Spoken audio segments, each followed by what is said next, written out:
My heart is so full when I'm in a room full of Native women. Like, we all just support each other, and it's community. We're off our phones, like we're talking, we're sewing, we're creating beautiful things.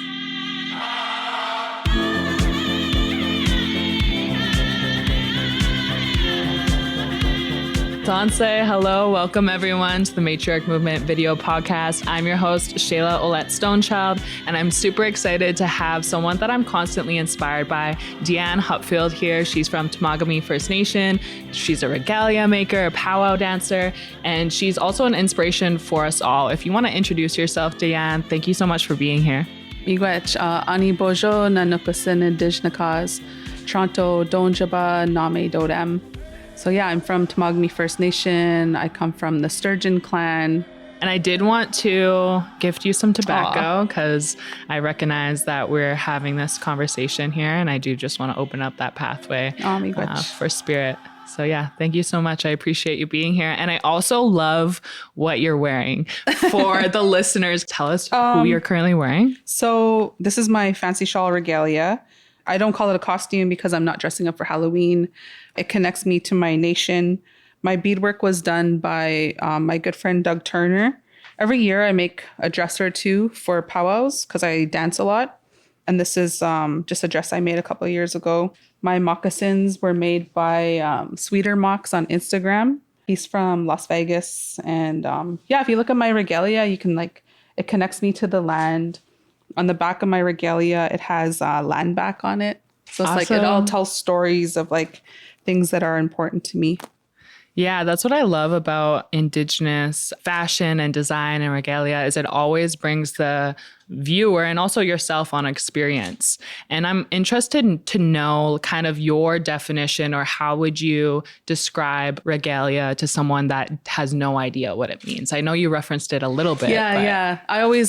People will always be like, I like your costume. And I'm like, it's not a costume. Exactly. This is my nationhood. It's my spirit.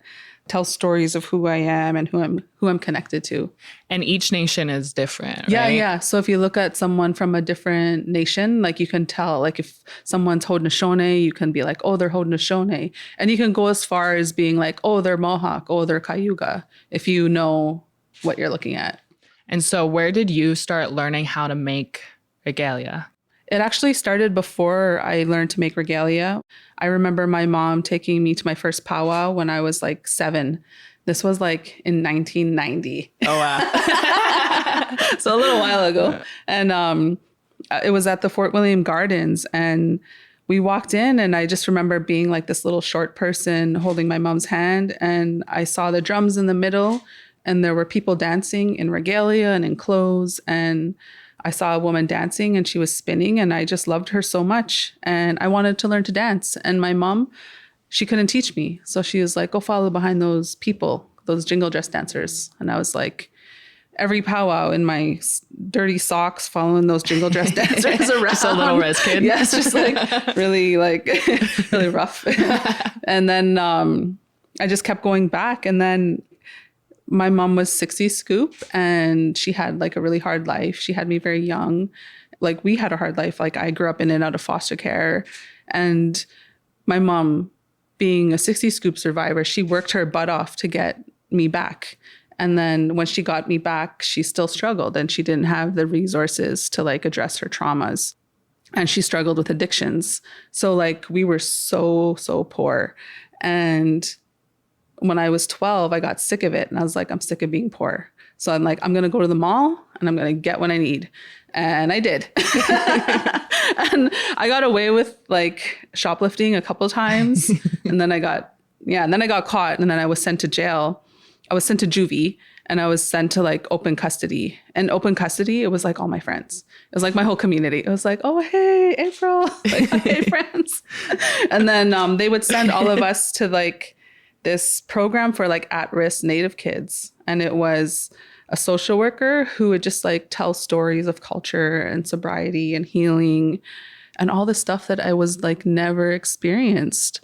I was he owned a house, he had a car, he was raising his kids with his wife. And there would be 40 struggling with addiction teenagers, just hanging on every word. We would go every Tuesday. And it was through him, he started to like connect me to culture. And it was like his love of his community and his actions stepping up to support the bad kids. Cause we were all the bad kids. I'm like, what the hell? That's so funny how juvie was kind of like a catalyst to you connecting to your culture, though. You would think that wouldn't be the case when you're sent somewhere for like detention and like getting in trouble. And here you ended up finding a mentor that really inspired you and showed you what it means to connect to who you are. And so did you start dancing like right then and there? Like what was that journey? I had already been going to powwows, dancing. And then he took me on a fasting ceremony. So in Anishinaabe, like we have this traditional ceremony when you hit puberty, when you're making that change from child to like young person, they put you in the bush with no food and water. For 4 days and 4 nights, right? Yeah. So you did that at, how old were you? I was 13. Okay. Yeah, he like put me in the bush. You went from juvie right to vision quest. And then he's like, let's go. Like, yeah. So we all went. There was a whole bunch of us. It was in that ceremony that I was told to start fancy shell dancing because I was like looking for something because I was not happy. Even then, I was like, this life sucks. I was like, we have nothing. I'm stealing. It was like trauma, addictions. And I was like, I want something more. So in this ceremony, I got something.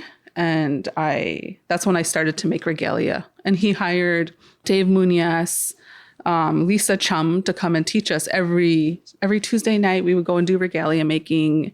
And it took me like 2 years to finish my regalia. And even by then I was already struggling with drug and alcohol addictions. Like I think like 12 to 24, I was like heavily addicted. I knew I didn't want that life, but I just couldn't escape it because it was just the norm. Like everyone in my community was doing it. It was in your environment, and that was kind of like what you're used to. And everyone was like, we were in Thunder Bay, so it was like really racist, really violent, not a lot of resources for the urban Indigenous people, and a few powwows here and there. Have you done a vision quest since then, or was that the only one that you've done? That was the only one. I was told recently by an elder, Robert Kakakwe, actually, he was saying that a vision quest is like a rites to passage, but a lot of people that haven't done their rites to passage yet, they're still in that child direction, that child sphere of the medicine wheel. And so I was like, wow, it kind of just reframed how I looked at the world. Cause I was like, if we haven't done a vision quest yet, we're still kind of like a kid. And it depends on the nation. Like not all nations do them. That's why it's always good to know like your nation and their protocols. So we're all different. We're so diverse. And so how do you make sure that you uphold like the differences within the nations when you're teaching someone how to make regalia? Well, I tried to address it like in my YouTube videos. I'm like, you need to know where you're from. You need to connect with your community because every community is different. And I have so much followers from all over the world, like, or all over Turtle Island from different nations. And I always try to just be like, learn your stories and put those stories into your regalia so that when we look at each other, we can tell where we come from. Right. So it's not just like a mishmash of like every different nation. What you like. Yeah. Well, and for those who have never created regalia before, what would your advice be? Like, where do you start? Like, would you go back to your nation and start getting to know like the elders or maybe your family and asking questions? Like, what would your advice be? So I always tell people if they want to make regalia to just, they feel like it's going to feed their soul and help them on their healing journey, I just say like, just do it. I just try to be supportive and try to be trauma informed for the people that would come to my in-person classes. And on my online classes, I try to talk about that stuff too. Okay. And how has that been for you? Because I know that you also teach people how to powwow dance. Could you tell a little bit about what that means? Because I know powwow dancing is kind of like this universal term, but like I know it's very different depending on where you go. And like you're saying, some nations don't have powwows either. Yeah. Yeah. And I know there's always that term like, let's have a powwow. Yeah. It's like and when then they're talking about a meeting. It's like, that is like my sacred place. Please don't say that. Or like, I'm gathering with my tribe. And I'm like, oh God. Yeah. So powwows have not always existed like they have today. Historically, each nation, we would have our own different ceremonies, like I'm Anishinaabe, Ojibwe, like my nation would have like summer ceremonies, and then we would go back to our wintering houses. And then through colonization, through Confederation, our culture has been impacted. It was against the law from 1867 to 1952. So a lot of Anishinaabe lost their culture. They would hide it. They had to hide their culture. Residential school really impacted our communities. But powwows, as they evolved through the culture ban, like Calgary Stampede every year, they would put on a show. And then our culture was really influenced by the Wild West Show, which was like a traveling theater company in the early 1900s. That's where we got Grand Entry from. We adopted it and we made it our own. We reclaimed it. But today they're like contemporary events that happen all throughout North America, where we just go and dance and sing and be together. And they're just like beautiful spaces to be in community because we don't live next door to each other anymore. We're like all over the place. I'm wondering like what part of your journey, because you said that your mom was a 60s Scoop survivor and she never had the opportunity to teach you how to dance. And so where did you start learning that from, and what journey was like that for you, reclaiming that? So it was with like that social worker, Ron Konetsky. So eventually he took me in as a foster kid at 15 and he took me to powwows, me and a bunch of kids. He actually had like 25 foster kids through his house. Wow. And he's still doing it. He's like in his 50s. He's still raising babies. Can he take me in? Just kidding. I'm like, I want to come home. But yeah, it was like through his love and support, through all of my craziness. Like he loved me through my addictions, and him and his wife and his kids. I consider them like my step parents, and his kids my siblings. But yeah, it was through relationship and love, through hard things, that really like helped me. Like powwows is one part of the healing process. Like it's not the whole piece. If it works for you, then do it and good. And it is biologically healing, like that rhythmic drumming, and especially of like taking a right step, taking a left step, doing a crisscross, like all of that is biologically healing. And they've like EMDR, like that's like a trauma therapy. Like we have that naturally in our ceremonies and in our dances and our singing and all of that. So I found so much healing on the powwow trail. And I come from Northern Ontario, so it's like it was all traditional powwows. It wasn't competitive. They were actually very anti-competition. They're like you can't just dance for money. But they would have these songs where they would whistle the drum, or they would fan the drum, where they were calling spirits down to be with us. And then those moments, like Ron would be like, when those happen, like pray, like think about all those hard things you lived through. Just leave it out there. Just move through it.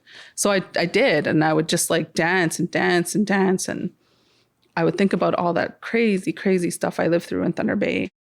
Then when the song was over, I would feel really exhausted, and then I would feel lighter. And it was like that over and over and over again.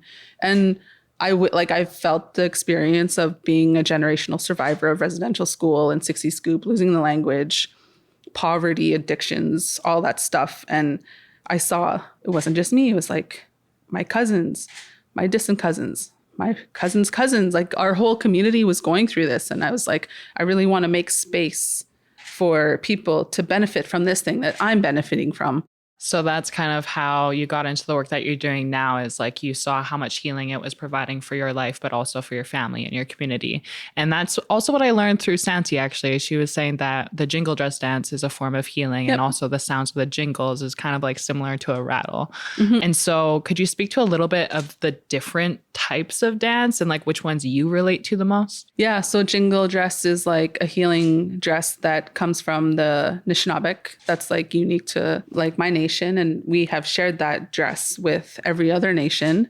Fancy shawl is not from Ojibwe. It was shared with us from Plains Nations.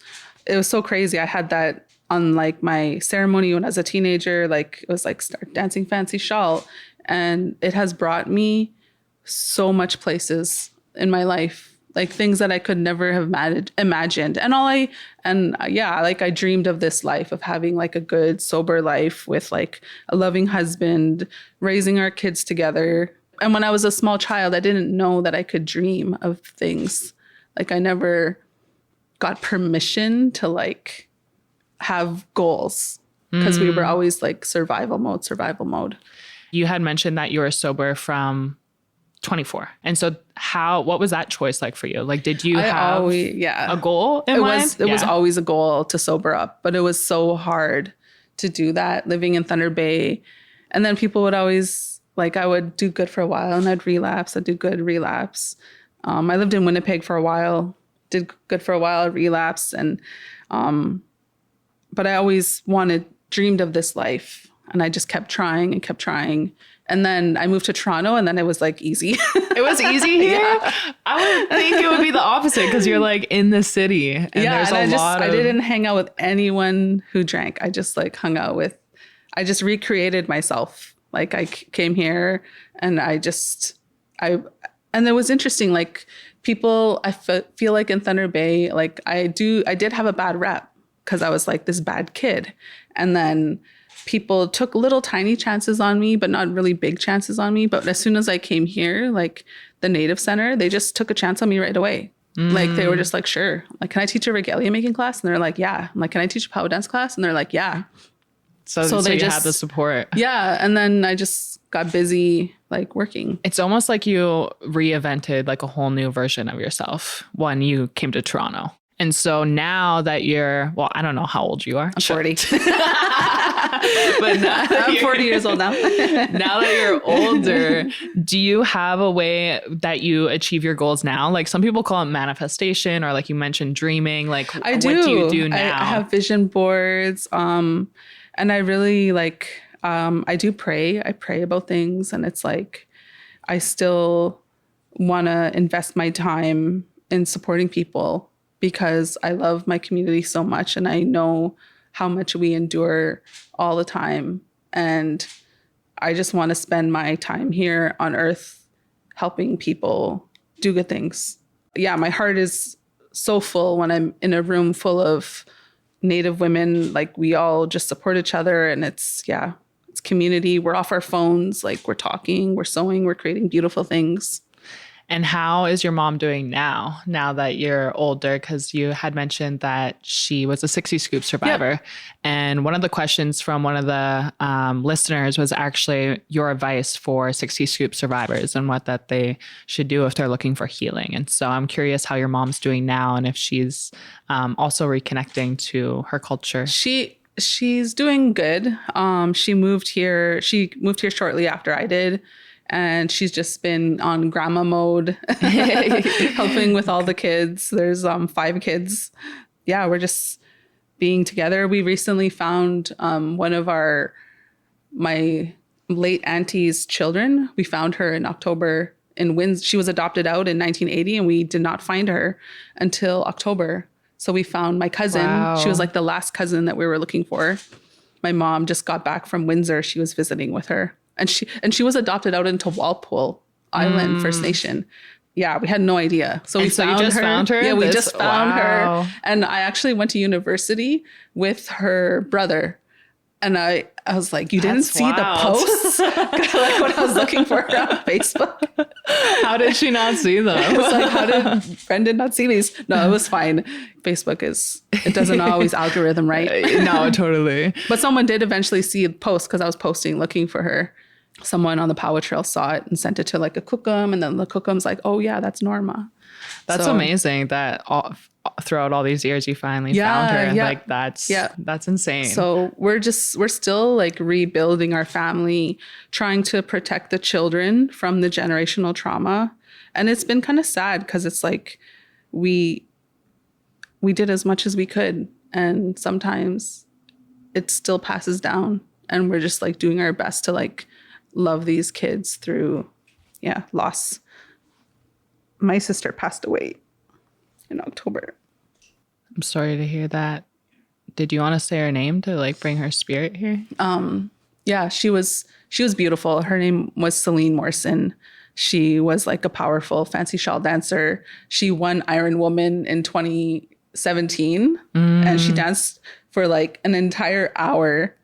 And then I was so proud of her, and I just had my little new baby, and I went up to her. I'm like, oh, congratulations. Do you want water? And she's like, I need a smoke. So I'm like, okay, fine, here, have a smoke after dancing for an hour. Yeah, she was incredible. And yeah, she just struggled with the generational trauma.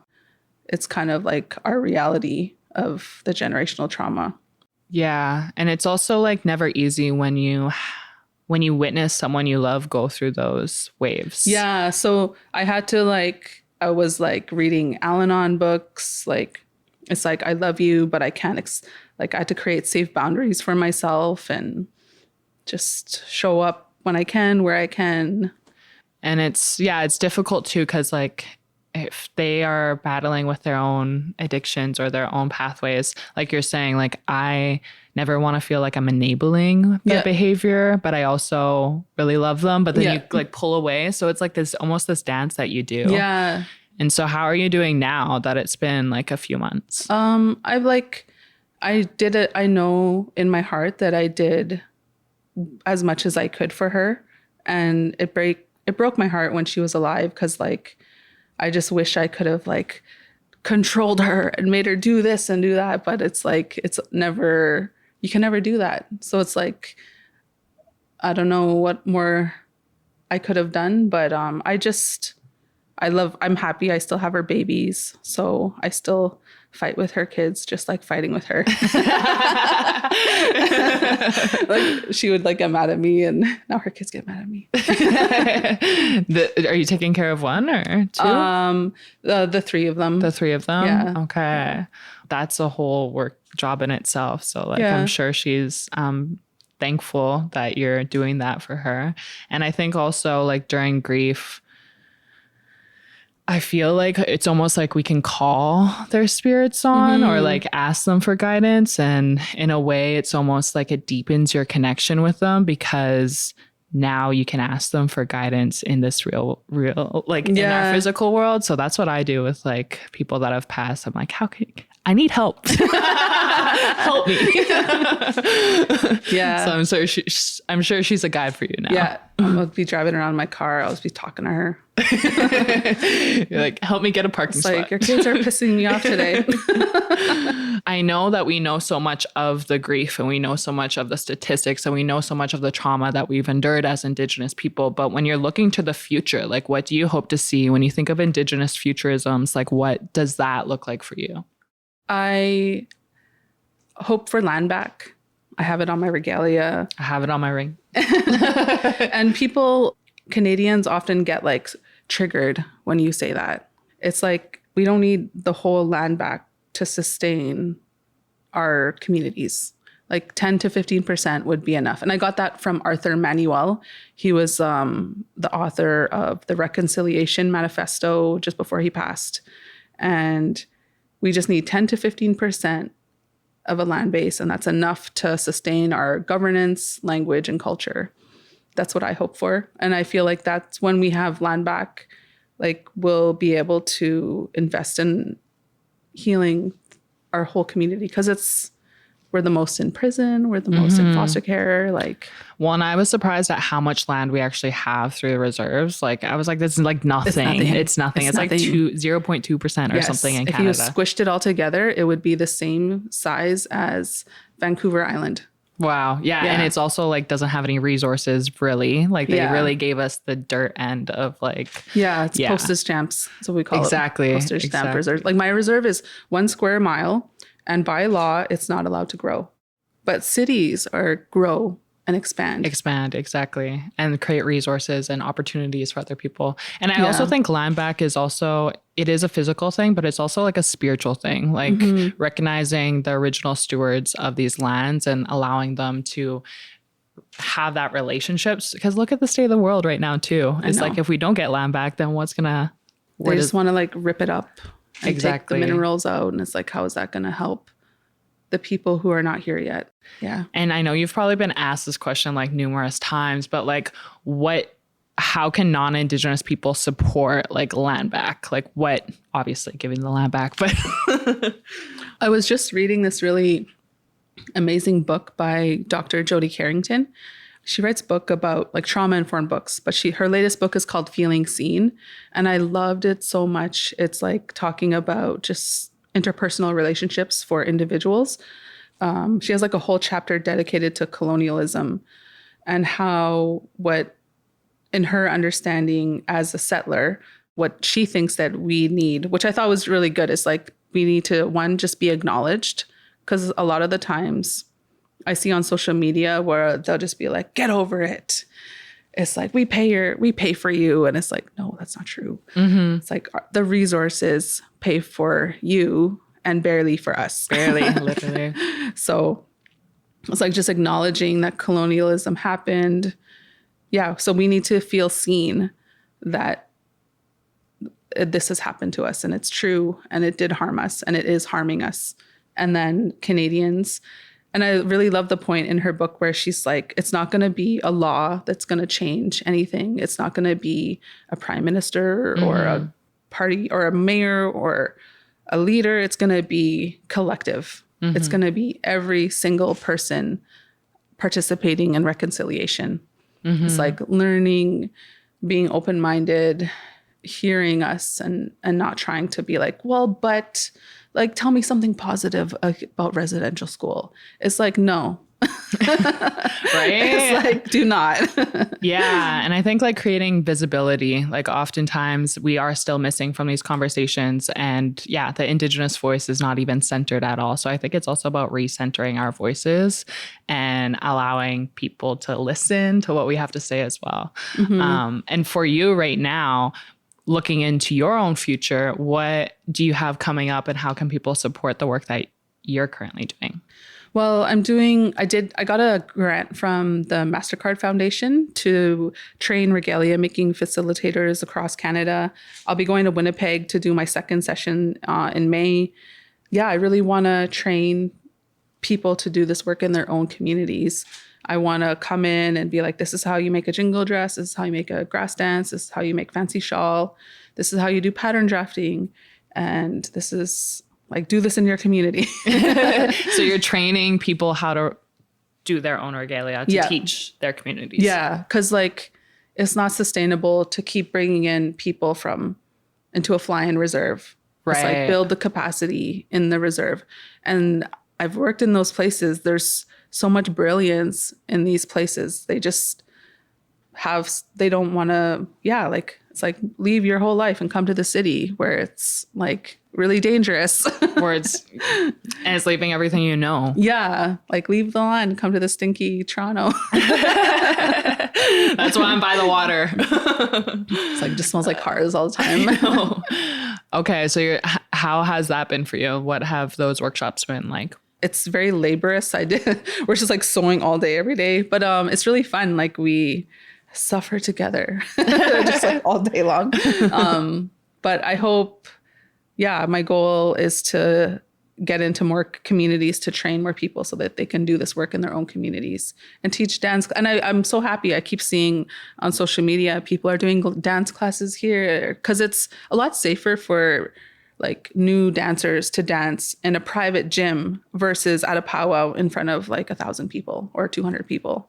And you also facilitate those powwow classes on Saturday, right? I haven't done any lately. Haven't been teaching as much, but in October, I'll be back at the Native Center teaching Saturday dance classes. I do have some tutorials, so check out my YouTube channel. We'll put a link. So I have some tutorials on YouTube, but it's just like practicing regularly, even on your own, like in your living room.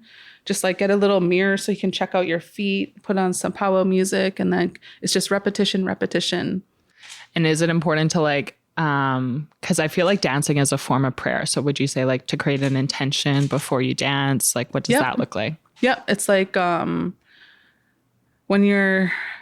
it's like a ceremony at the powwow, like that's where the ceremonies will happen. Just think about your intentions, what you're grateful for, what you're looking for, what you're struggling with. If something is like weighing heavily on you, like you just like move through it.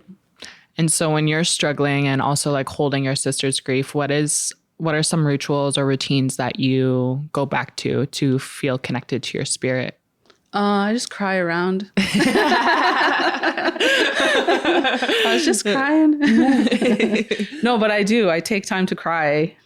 I have my depression playlist on Spotify, and then I'll just cry. Mostly in my car. It's so funny. Like I'll just cry, ugly crying on the treadmill. I have like a gym in my building, and I'll just cry on the treadmill. But it's like not stuffing those emotions down. And it's like feeling sadness, feeling heartbreak, feeling despair, and just accepting those feelings. And my husband is a great support. My mom is a great support. I access Indian Affairs counseling. Like I didn't know that was a thing. Oh my gosh. And it's good. It's like I have my counselor. I call my counselor and talk about all of the hard stuff. And I'm always trying to learn and grow. And yeah, it's just, I cut my hair off. I'm like, I'm going to pierce my face and dye my hair black and start wearing black makeup. Just going through all the phases. I know I started actually cutting my hair every full moon to like let that go. But yeah, I think crying is really a good way to just let everything out, and also not being afraid about what other people think of that or like how you're actually feeling. Yeah. Now, when you look at your life and when you look at all that you've done, what are you most like grateful for? And also like, what do you hope to do with like all the healing that you have created in your life? I think right now my whole focus is just like on my kids and my sister's kids. It's like they're the future and they're only going to be little once. And it's like showing up for them as they go through this crazy world. It's like, and there's 5 of them. So it's a lot of kids. That's a lot of kids. So I'm very busy. I don't post as much online anymore because like every day I'm just like exhausted from parenting all these kids. But it's just loving them and accepting them and supporting them with whatever they want to do. And I'm not trying to control it. I let it happen and standing by them. And yeah, it's delightful. I love them so much. Like they bring me so much joy. They say the darndest things. And every day is just funny because they just do the silliest things. Yeah. They keep you on your toes. Yeah. Well, thank you so much for coming on to the Matriarch Movement podcast. In your own words, how would you define the word matriarch, and like what matriarchs are you currently inspired by?